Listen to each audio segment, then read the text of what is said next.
Hi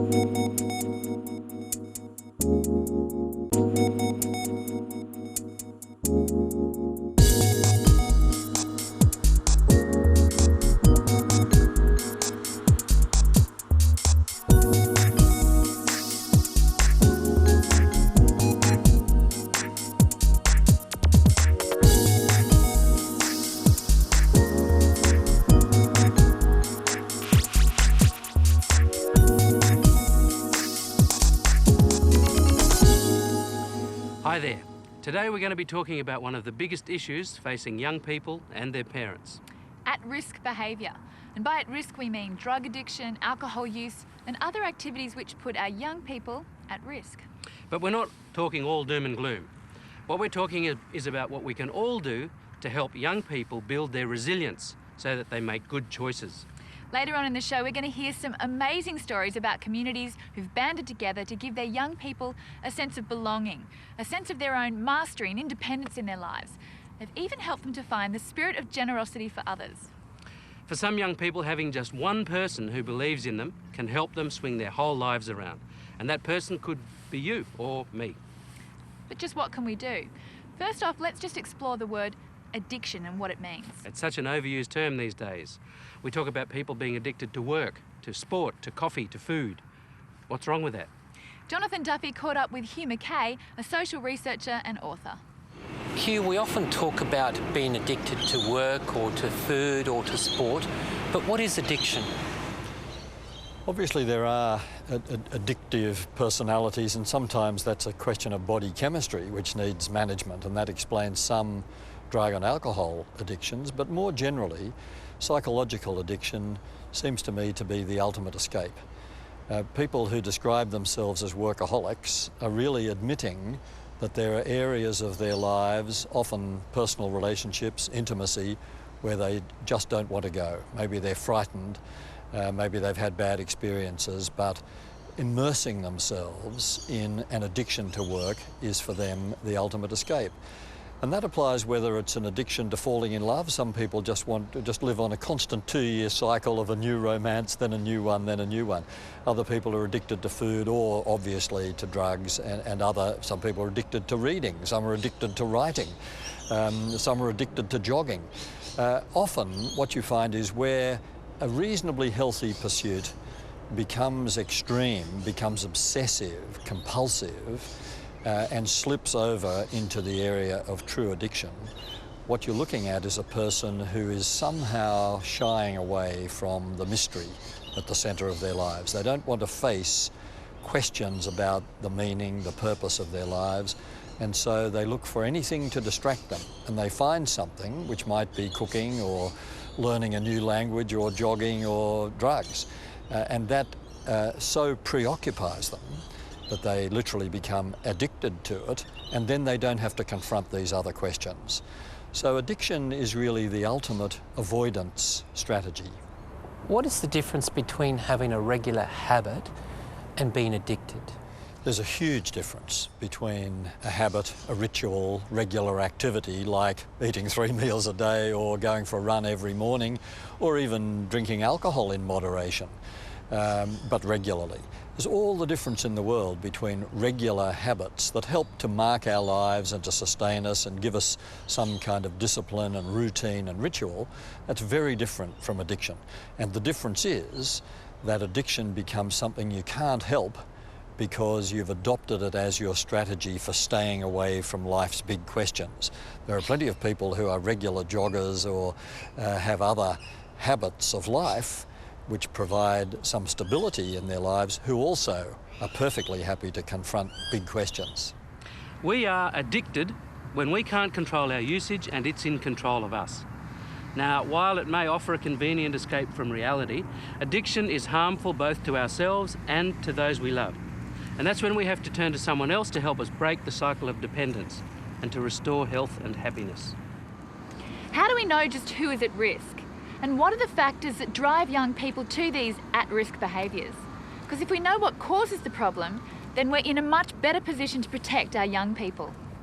Psychologist and author Andrew Fuller has been around Australia visiting school groups. His focus has been the well-being of our young people and their families. With young people that are attempting at-risk behaviours, particularly substance abuse, we find three major categories. There's experimenters, there's the socially disconnected, and there's the self-medicators. For the experimenters, by and large, there's probably not that much that we can do. We want to make sure that they don't experiment too early, because we know that early initiation of drug use becomes a major problem. There is also some convincing research that suggests that cigarette use and early alcohol use are predictive of later substance abuse, so they are indeed gateway drugs. We know that early alcohol drug use really interferes with the myelination that occurs in the brain during late childhood and early adolescence, and that's why we really want to offset major binge drinking until at least sort of the middle to later adolescent years. So the laws on alcohol being prohibited from young kids, it makes good sense. We also know that permissive attitudes in the family towards involving children in the parents' substance abuse becomes a problem. So, you know, the kind of father that says, just pass me a can of beer just grab me a can of beer as you're passing the fridge, really is a problem. Or, you know, just driving to the bottle shop and saying, I'll have a slab for me and one for the baby in the back. That's the sort of stuff we really don't want to have kids doing. So we really want families to realise if you're going to use alcohol, if you're going to use drugs, try to keep it separate from your kids. The other thing that we know in terms of families and risk-taking is that rituals in families are strongly protective. And by rituals, we don't mean the big expensive holidays, but we mean the kind of things that characterise what a family does, the sorts of things that later on in kids in a family will say, Mum and Dad always made sure we did this. You know, it might be the Friday night pizza, it might be the Sunday night movie, it might be church, it might be youth club, it might be anything really, but it's those small events and those little rituals that families get involved in act a bit like the coat hooks upon which people can hang the good memories of their lives, and they're powerfully protective against major substance abuse. The socially disconnected young people are those that don't feel popular and use drugs as a means to increase their social circle. And in many ways, they in a community are the most preventable group, because if we can help young people to have a diversity of friendship groups, you know, that they've got one group over here and another one there, perhaps some in school, some out of school, then they really are quite strongly protective, because it really is those that lock in just on the other substance abusing peers that get into all sorts of strife and trouble. The self-medicating young people are those that use drugs in order to really cover up emotional problems. And indeed, if I think about all of the work I've done with people who really get addicted, this is the big group. These are people who essentially feel vulnerable, they feel attacked by the world or overloaded by emotional sensation, and they almost use the drugs as a sort of screen. They screen out their own sensation world. And if you think about it, heroin, marijuana and extreme alcohol abuse are all very effective ways of dulling down your feelings. Marijuana, of course, is also a short-term antidepressant. It has very negative outcomes, but one of the positive effects for young people that use it is it lifts their feelings. So it's not surprising that it becomes a fairly inviting thing for somebody who's feeling depressed or forlorn about their lives. Some factors that put young people at risk include poor self-worth, poverty, academic failure, family problems and conflict, a family history of drug and alcohol abuse, lack of community spirit, peer group acceptance and conformity, a wish to alter their psychological state, and availability of the substance. And if they can't control their usage of the substance, they become addicted. Helen and Tracy agreed to tell us their story on how they became addicted and how they managed to pull out of it. As a teenager, I started experimenting with drugs. I became unhappy, I guess, and didn't know how to talk about how I was feeling. I was very confused. Things at home weren't good between my parents, and I guess I was confused and didn't know how to discuss it with anybody, or that you could discuss your feelings with anyone. So I started experimenting with drugs really as a way to fill the hole that was emerging in my life at home. And then at age 17 became addicted to heroin, and it was all downhill from there. So I then spent till I was 31 using heroin, and spent 8 years in prison as a result of drug charges. So, and as I was going to prison, I accidentally fell pregnant. So by the time I was sentenced, I'd given birth to a little girl, Ali, my daughter. And I guess for me, the meaning of a prison sentence was about losing my baby. You know, it was the first worthwhile thing I felt I'd done since being a teenager. I really embraced being her mum. And by going to prison, it was going to be taken away from me. So in those days, in 1980, you were allowed to keep your baby until the age of 1 in the women's prison. So I fought that ruling, I guess, and it was eventually changed, and she was allowed to live with me indefinitely. So of the 8 years, we were in the prison together for 4 years. And it was really around the separation time after my daughter had left the prison. The issue for me that started to change things around was that I had to choose between killing myself or living. And it really, at that point, there was, you know, I was suicidal for quite a long time, and I just couldn't see any hope for the future. But I guess my one hope was that in 4 years' time, I could be a mum to my daughter again. Without that hope, I don't know if I would have found the strength to actually dig my way out of that hole. It's very, very deprived and brutal in prison. It's the women that I was in prison with were wonderful, they were beautiful, and they probably kept me going a lot. A man who was my music teacher would come in weekly and talk to me, and he was a Buddhist. And he gave me some techniques to use that. I guess I sort of had a blind faith initially that if I just keep doing these things every day, I'd exercise in the morning.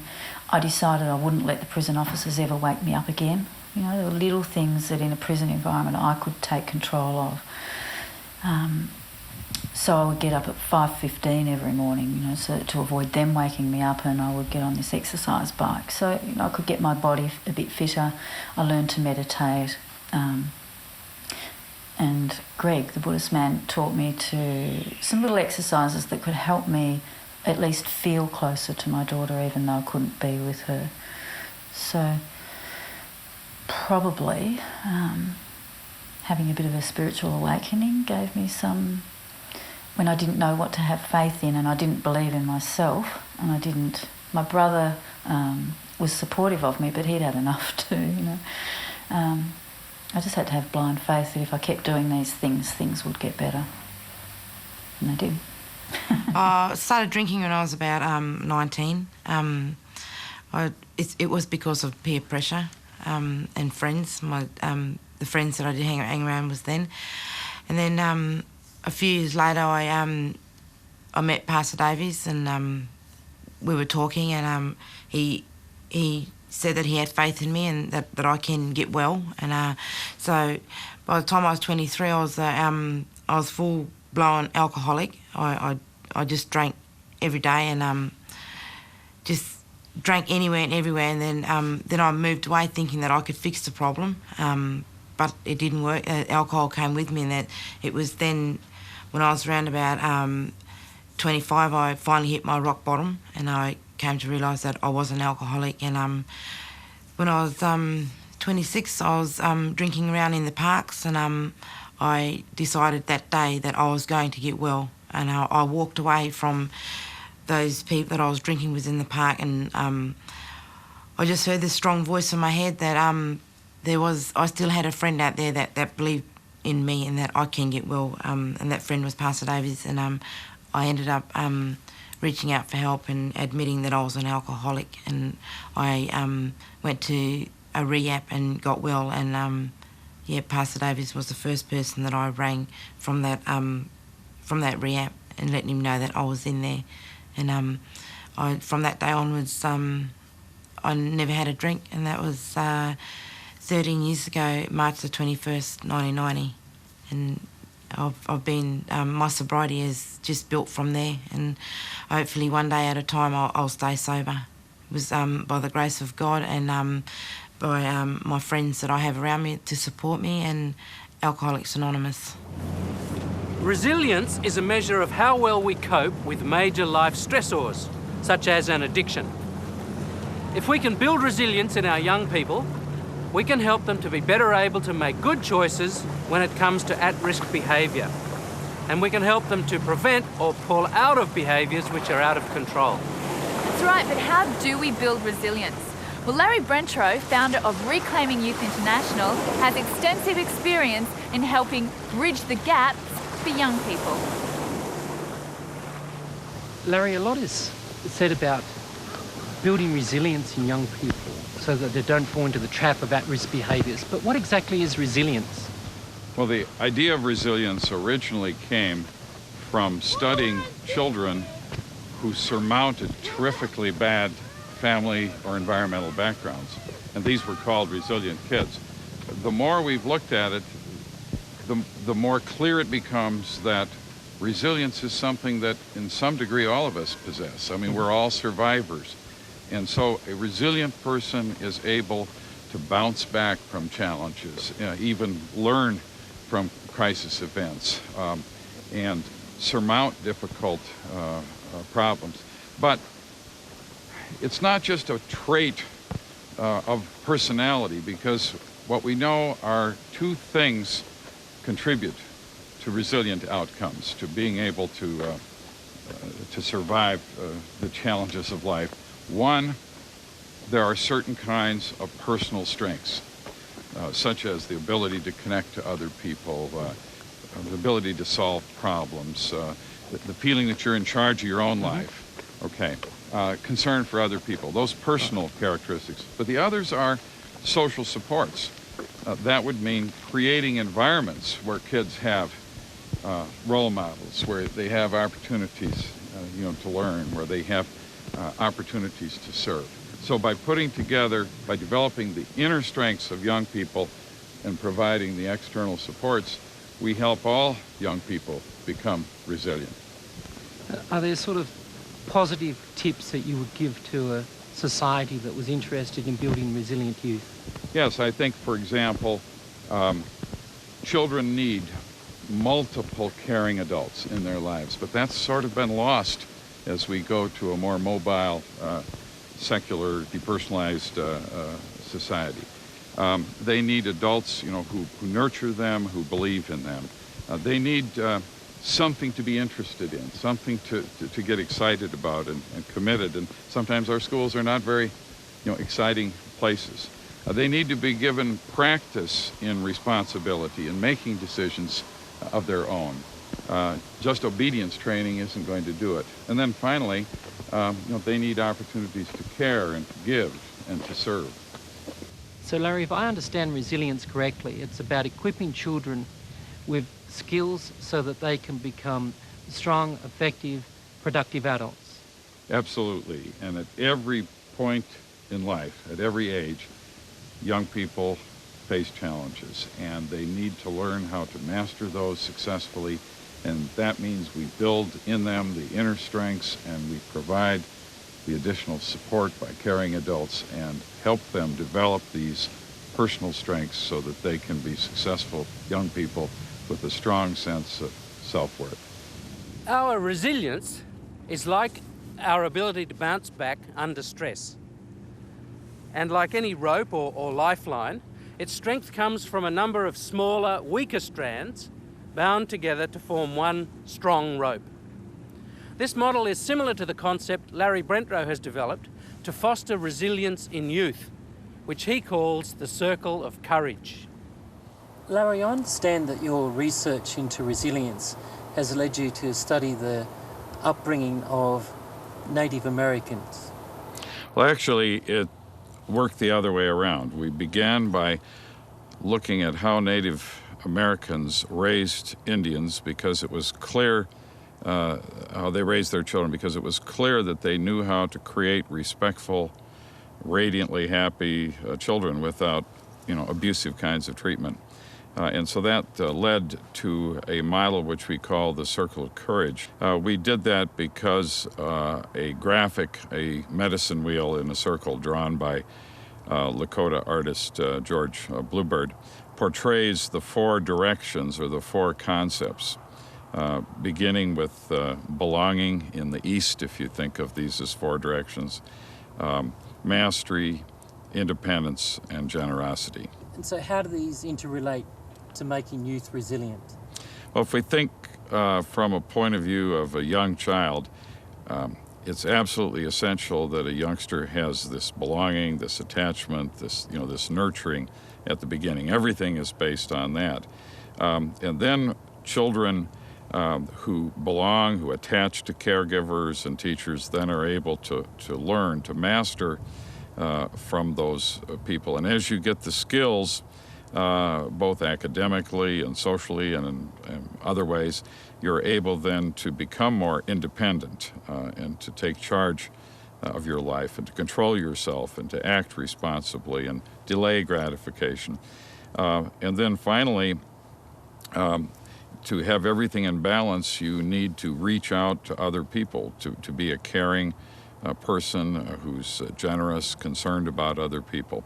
And so we say that a healthy young person has this circle in balance.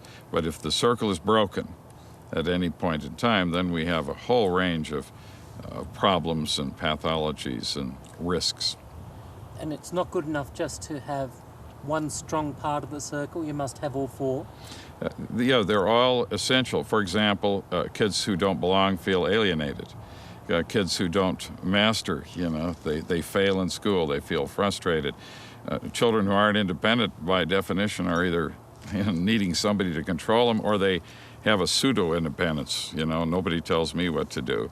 And then children who don't care about others, that they create a lot of problems for other people, and they have no sense to their life. You see, ultimately, our life makes sense, gives us meaning and purpose as we contribute to others. And so that's why in a small list of 4 ideas, it really summarizes very well what all humans need to live on this earth in harmony. By the way, not only children, because this applies at every age of through adolescence and adulthood and even in old age. If you live long enough, your circle will be broken. They'll take you away from the people you love and you won't be able to master and take care of yourself and contribute. The 4 values encompassed by the Circle of Courage are belonging, mastery, independence, and generosity. The first one of those, belonging, is all about our need to feel part of a community. Many people think that we've lost our sense of community living this hectic modern-day lifestyle that we do. If we feel part of a community, we feel important. We form powerful bonds that prevent us from those at-risk behaviours. We spoke to social researcher Gary Hopkins. Gary, how does a sense of belonging relate to our resilience in coping with life? Well, first of all, resilience is more or less, or actually specifically defined as the capacity to maintain competent functioning in the face of major life stressors. It's kind of like a ball. If you put a ball into the ocean and the waves are 5 meters tall, the ball floats. If the waves get 50 meters tall, the ball floats. It may poke under the water, but it continues to float.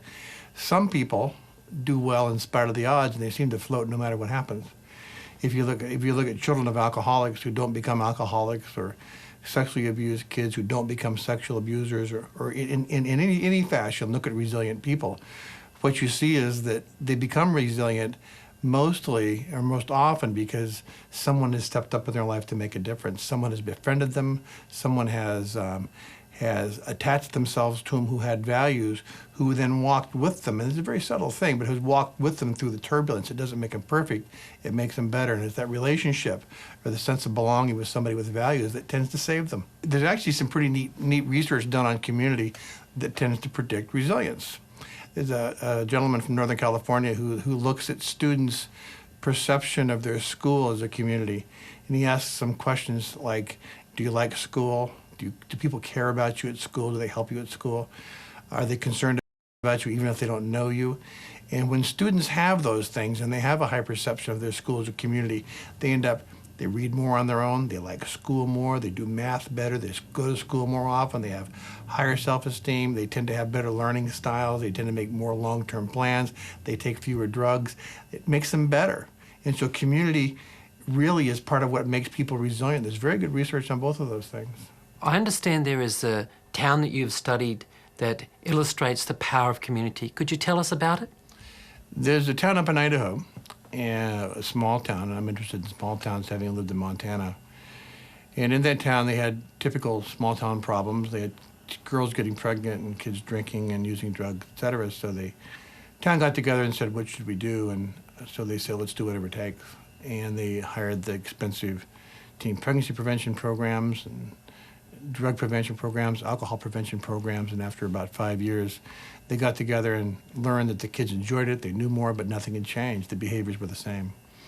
So they re-met and said, what are we gonna do? And some smart old guy, I'm sure much smarter than I, said, you know, when I was a kid, everybody knew each other around here and we didn't do those kinds of things. And said, why don't we just get to know these kids? Let's learn their names. So the whole town went on a campaign to learn the first name of every kid in town. And with that, relationships started. And with that, kids started spending more time with adults. And with that, the rates of teen pregnancy dropped, alcohol use dropped, and drug use dropped. So we're trying to build a bridge between young people and their community. How often have you heard a young person described only in negative terms? A tearaway, up to no good, a troublemaker. Imagine what these labels do to a person's self-esteem. The second point in the circle of courage is about identifying young people's talents and developing them. And this means finding out their talents and acknowledging their strengths so they can value themselves. You know, mastery isn't, ha-ha, I'm better than you. You know, mastery is developing what potentials, what strengths, what talents a young person has. And we believe it's essential to be on a talent hunt with all young people, to find their genius, to assume that they have that, and to have every young person in whatever areas they can develop their potentials. And then as young people have skills, they have a kind of an obligation to share those skills with someone else. That creates a more powerful environment, you know, where together every person is achieving what they want. And in the broader sense, whatever life problems we face, young people need these skills to cope with them in an adaptive way, in a positive way, in a problem-solving way, rather than come apart at times of stress and get into negative behavior. A lot of the negative behavior that, for example, we see in schools results from kids who have felt, I'm going to fail, I'm no good at this, I'm not intelligent. And that's our job, to help find the genius inside every kid. So Larry, identifying the strengths of children is something very powerful that adults can do? Yes, and I think particularly with young people who are known for their failures, you know, who are seen as not having talents. And the job really becomes even to see in problem behavior potential strength. I mean, a gang leader is a leader. A clown, you know, is a comedian. And sometimes by glancing at problems, we can then gaze at strengths and focus, you know, on the resources that young people have. And that's our obligation, is to help cultivate those strengths in young people. So there is something we can do.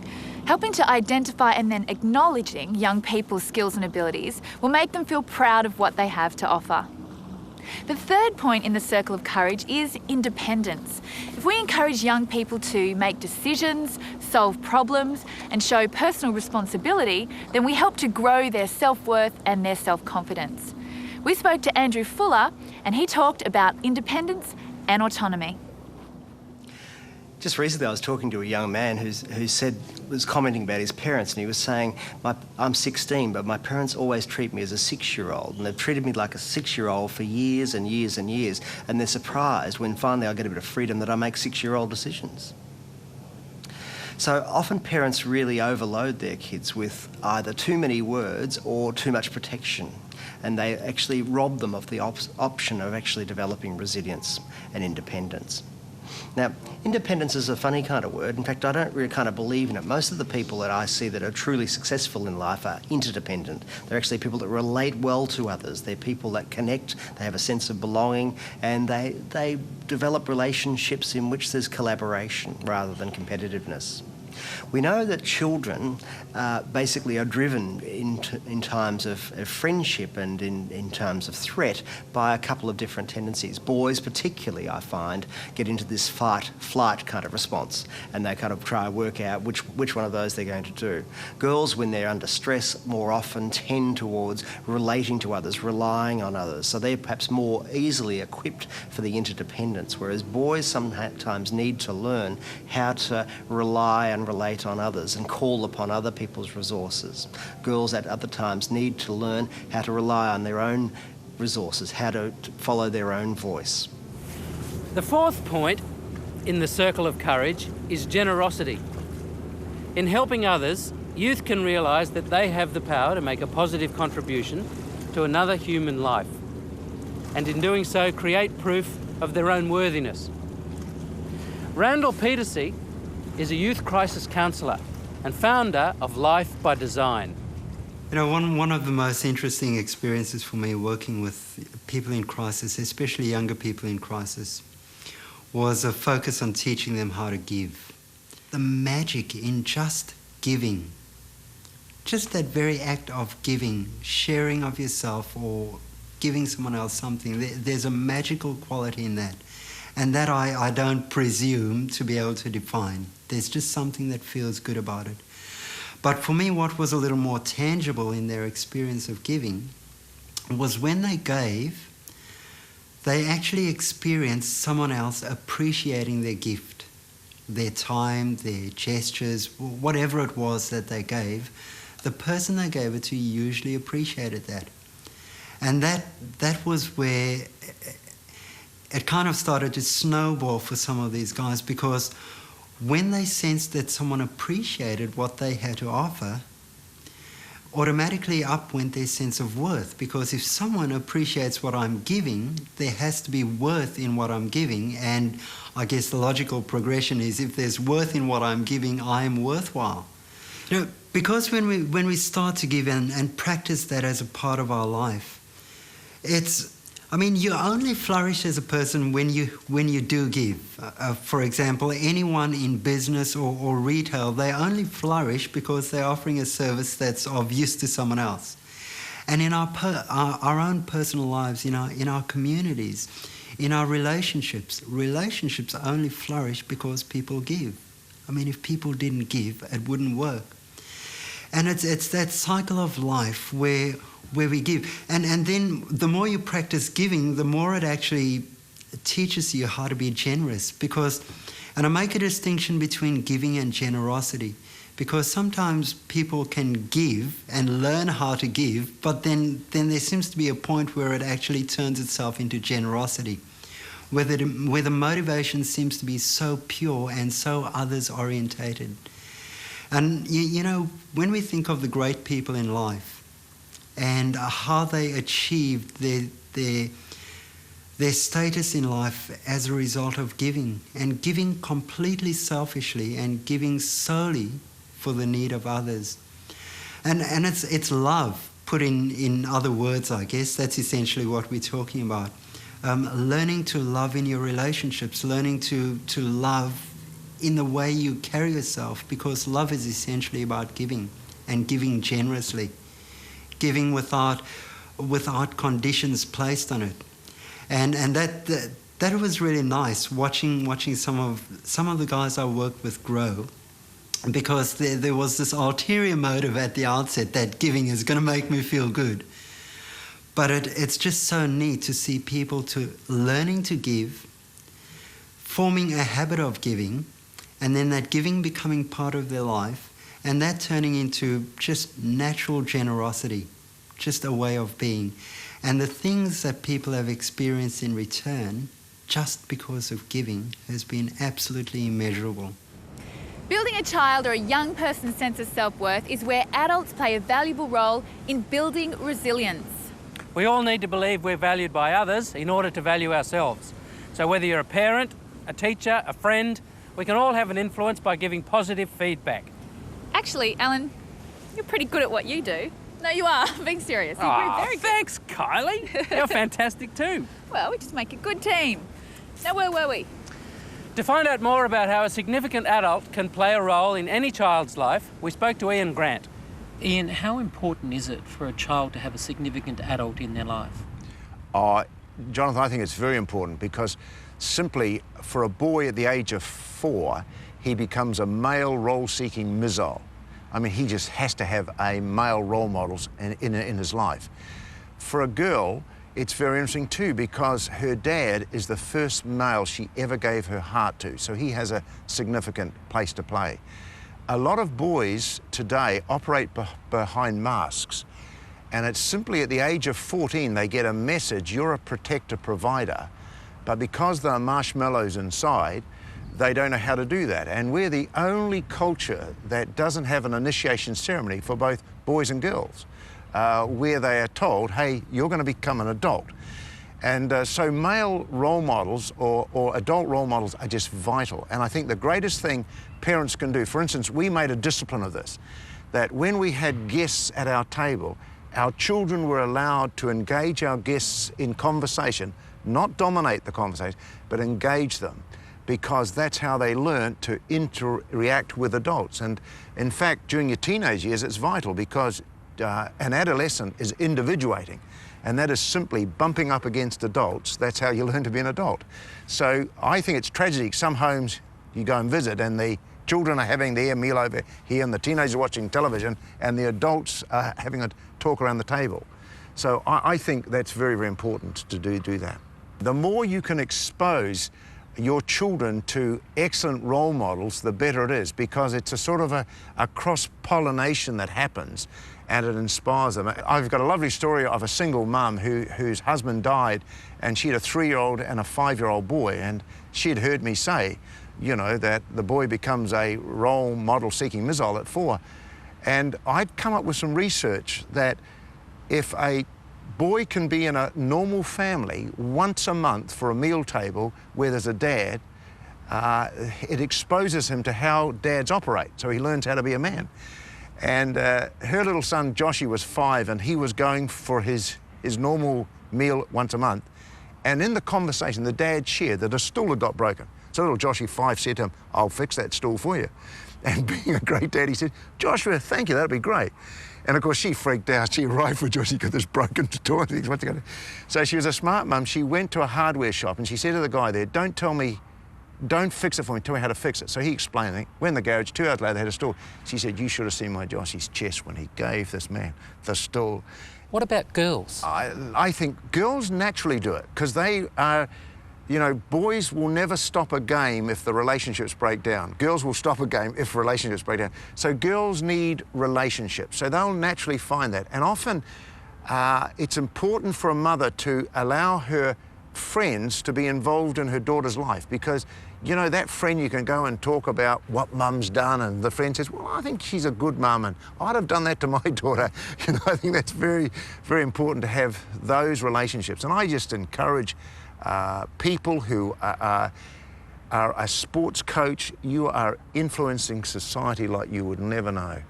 And it's very important. And girls' relationships are everything. So the more adults a girl is exposed to who are good role models, the more rounded a person she will be. Are there techniques that we should learn in order to become a significant adult in a child's life? Well, just little things. I jog every morning. And one day I thought, man, it's important for the boys I pass, the paper boys, to say good morning. And how are you, mate? And it's interesting. On my jog, every time I pass a young guy, I just say to him, g'day, how you doing? And one morning I passed a whole lot of schoolboys waiting for a bus, and they're all looking cool, and here's this grey-headed old guy jogging past them. I said, morning, boys, how are you? And they said, I'm well, thank you, sir. The whole lot answered me. And I think just for, you know, it's the old animal thing. The big lion noticed the young cubs there, and it's appreciated. And I'm passing it on to my friends, and they're doing it. And I think because there's stranger danger, a lot of men resist doing it. And I think, hey, I live a clean life, I'm going to do it. As we heard earlier in the program from Tracy, it takes just one person to believe in you to inspire change. And we can all play a role. Whether it's someone in the family, a student, someone we know in a community group, we all have something to offer. Exactly. If we all build resilience as a group, we can help to prevent these young people from falling into those at-risk behaviours. And challenge yourself. How resilient are you? In times of crisis, are you managing? What can you do to build more resilience in your own life? We're going to leave you with those thoughts, but first I'd like to thank everyone who helped with the program today. Yeah, thanks for listening. See you again. See ya.